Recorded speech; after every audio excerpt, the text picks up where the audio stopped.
Today's Japanese slang term is jiba. This is a shortening of actually one of my favorite idioms in Japanese, which is jibara okiru, which means to pay for something out of pocket, but literally to cut open your stomach, which is, I guess, where you keep your money. This is not a slang term, it's a fairly common expression. You can use it in normal Japanese conversation and you will be understood, potentially unlike jiba, which of course saves us a lot of time, but at the same time saves us the ability to be understood by the normal populace. For instance, when this person says jiba dakara when talking about a concert, they just mean that they paid for the ticket with their own money. It wasn't reimbursed, it wasn't funded by somebody else. It was a normal purchase, I guess. Now this term specifically is associated with Garu. It was one of Eggs, the Garu magazine Eggs choices for word of the year in 2026. Although I should note that there's a video that they made that they talk about the 10 words that they chose, and during it the various guests are not super excited by it.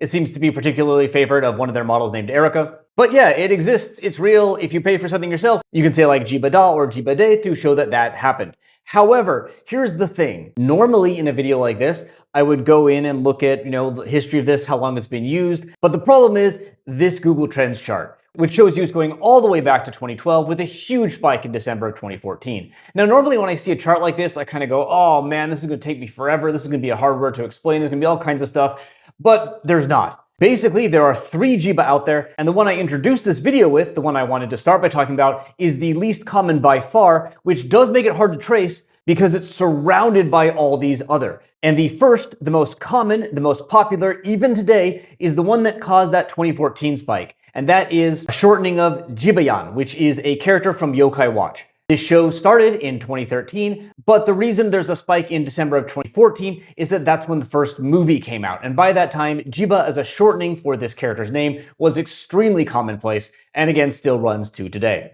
However, another use of Jiba that has existed since at least 2015 is a shortening of Givenchy, which is a makeup, perfume, cosmetic store thing. I think at least, I've never been in one, but apparently they're very expensive and kind of fancy. So when these two people say jiba de katta, they're not saying they paid with their own funds. They might have, they probably did, but they're saying that they bought cosmetics at Givenchy, but it's jibanshi in Japanese, so jiba there at the front. And then look, on top of this, there's all other kinds of little idiosyncratic uses of jiba, like there's a Pokemon whose name starts with jiba, so it's called jiba sometimes, but these are the two really, really big ones.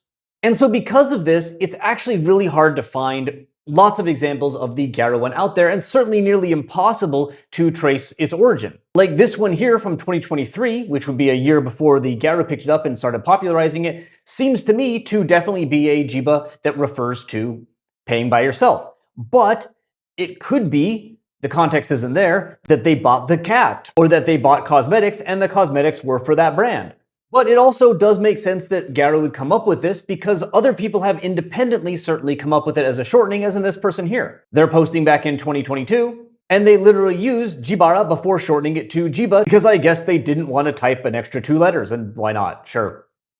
I don't either. All in all then, Erica might be a bit disappointed because I don't think that Jiba is going to see too much use, but it actually is kind of convenient and it is kind of fun. And the best part of it though, the reason that I really want it to survive, is that if you were to go to Givenchy and buy some cosmetics that are themed on Yokai Watch with your own money, in theory, you could phrase this as jiba de jiba no kosume o jiba de katta. But the only way we can do that is if this word doesn't just, die. So please, after watching this video, go out and use it as much as possible, because the last thing I'd want this word to do is get sad because nobody's giving it any love and then, jiba.